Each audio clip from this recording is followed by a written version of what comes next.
OSHA appears to have changed its mind regarding the issuance of emergency temporary standards regarding COVID-19 in the workplace. The agency reported last week that it had submitted the draft regulations to the White House Office of Information and Regulatory Affairs, which is responsible for reviewing federal agency rules prior to their publication. It is estimated that the ETS will be published no later than June. Let's get the details in this NASP Safety News Break.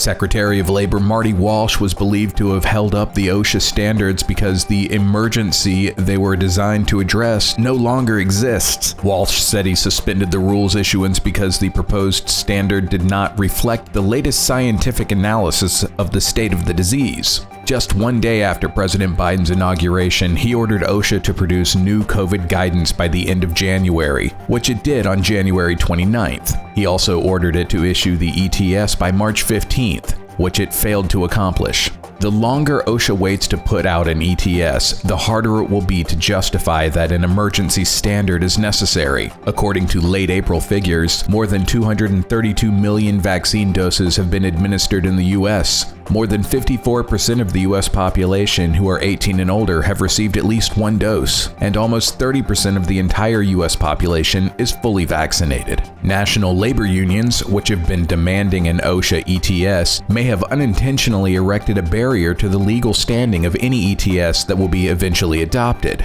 They have already sued the DOL seeking to get the court to order an ETS, but then lost in federal appeals court because they failed to make the case that the standards were needed. Another problem is that the new ETS will apply only in states that follow federal OSHA regulations, including Texas and Florida, which are among the states on the forefront of rolling back COVID-related risk mitigation protocols, including reduction of mask requirements. It also could cause confusion in states that have their own OSHA plans, such as California, which issued its own highly detailed ETS last year. OSHA also chose to recently unleash a national emphasis program regarding stepped-up enforcement efforts nationwide, initially targeting the hospital and healthcare industry. Reports show that OSHA and the FTA campaign in Georgia and Texas have already generated employer citations. What are your opinions on issuing an emergency temporary standard? Do you believe that they need to be issued? Drop a comment in the comments section and let us know.